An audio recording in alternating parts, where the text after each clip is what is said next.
नमस्कार दोस्तों, स्वागत है आप सभी लोगों का आपके अपने YouTube चैनल पर। आज हम लोग स्टडी करने वाले हैं क्लास 9th की NCERT मैथ में एक्सरसाइज 1.5। ओके, तो without wasting any time let's start. तो फर्स्ट क्वेश्चन इसका कहता है निम्नलिखित संख्याओं की पहचान परिमेय अथवा अपरिमेय संख्याओं के रूप में कीजिए। यानी पहले क्वेश्चन में ये पूछा गया है कि ये जो संख्याएं लिखी हैं इनमें से कौन अपरिमेय है और कौन संख्या परिमेय है। तो बात करें पहली संख्या की, पहला लिखा हुआ है 2 माइनस रूट 5। हमको पता है कि जितनी भी नॉन परफेक्ट स्क्वायर संख्या नॉन परफेक्ट स्क्वायर संख्याएं होती हैं, ठीक है, वो सभी अपरिमेय संख्या होती हैं। जैसे जिन संख्याओं का वर्गमूल नहीं निकलता है, जैसे √2, √7, √3, ठीक है, ये सभी जो है अपरिमेय संख्याएं होती हैं। और जब भी कोई अपरिमेय संख्या किसी परिमेय संख्या में जोड़ी या घटाई जाती है तो रिजल्ट भी अपरिमेय हो जाता है।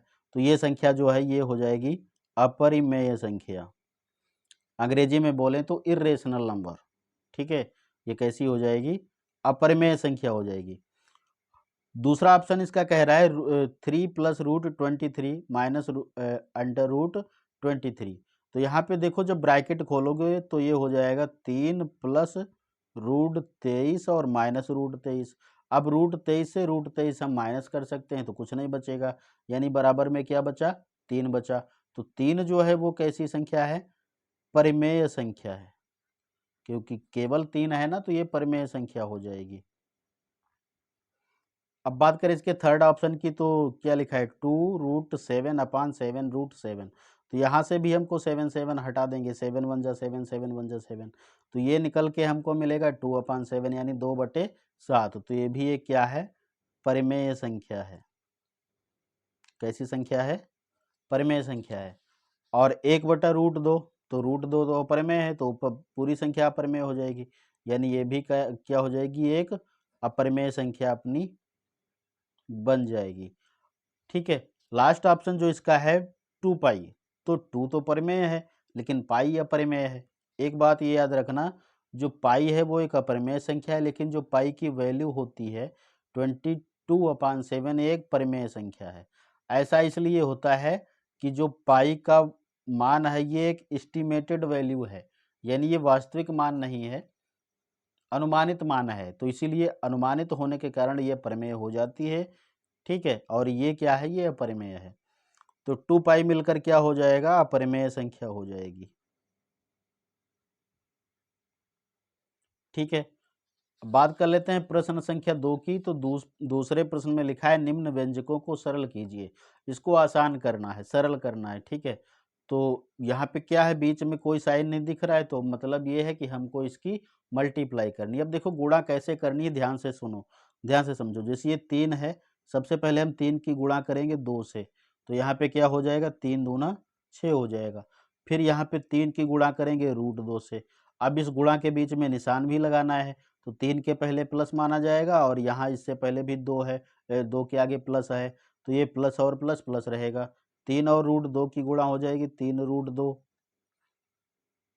इसी प्रकार से इस 3 से √3 से और 2 की गुणा करेंगे, तो यहाँ पे देखो प्लस है, 2 के आगे प्लस है, तो प्लस और प्लस, निशान तो प्लस का आएगा।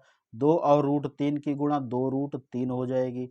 फिर √3 और √2 की जब गुणा करोगे तो रूट रूट मतलब दोनों अलग अलग संख्या हैं, तो रूट में आ जाएगा 3 × 2 यानी 3 दूना 6। ठीक, अब इसमें कोई भी नंबर ऐसा नहीं है जो आपस में ऐड हो जाए। ठीक है, 6 √6 ऐड नहीं होगा, ये भी अलग अलग टर्म में है, तो ये भी ऐड नहीं होंगी, तो इसलिए यही हमारा आंसर बन जाएगा। इसका जो सेकेंड पार्ट है वो कितना लिखा हुआ है? सेकेंड पार्ट है 3 + √3 एंड माइनस और 3 - √3, तो इसकी भी हमें मल्टीप्लाई करनी है। ठीक, कैसे करनी है? देखो 3 की गुणा करोगे 3 से, तो ये हो जाएगा 3 तिया 9, 3 3 जा 9। फिर 3 की गुणा करनी है -√3 से, तो ये क्या हो गया? 3 माइनस, यहाँ पे प्लस है यहाँ पे माइनस है, तो प्लस माइनस माइनस साइन आएगा। 3 और √3 की गुणा 3√3 हो गई। ठीक है, अब प्लस √3 और 3 की गुणा करेंगे तो प्लस, ये प्लस है और 3 के आगे प्लस है, तो प्लस प्लस प्लस रहेगा। √3 और 3 की गुणा हो गई 3√3, और फिर देखो प्लस माइनस माइनस हो गया, √3 और √3 की जब मल्टीप्लाई करेंगे, जब सेम नंबर होता है कोई, तो जब हम उसकी मल्टीप्लाई करते हैं तो रूट हटता है, यानी समूची संख्या हमको मिल जाती है। ठीक है, तो यहाँ पे क्या आ जाएगा, √3 और √3 की गुणा कितनी हो जाएगी, 3 हो जाएगी। अब देखो √3 से 3 √3 यानी एक प्लस है और एक माइनस, तो जब अपोजिट निशान होते हैं तो हमको घटाना पड़ता है। तो 3 √3 से 3 √3 घटाओगे, कुछ नहीं बचा। आगे हमारे पास शेष क्या बचा, 9 - 3। ठीक है, 9 - 3, 9 से 3 घटाओगे क्या बचेगा, 6। इसका आंसर हो जाएगा। अब इसका जो थर्ड ऑप्शन है वो लिखा है √5 + √2 की होल स्क्वायर। तो इसको हम दो तरीके से हल कर सकते हैं, चाहे तो एक सर्वसमिका का यूज कर सकते हैं, लिखेंगे सर्वसमिका।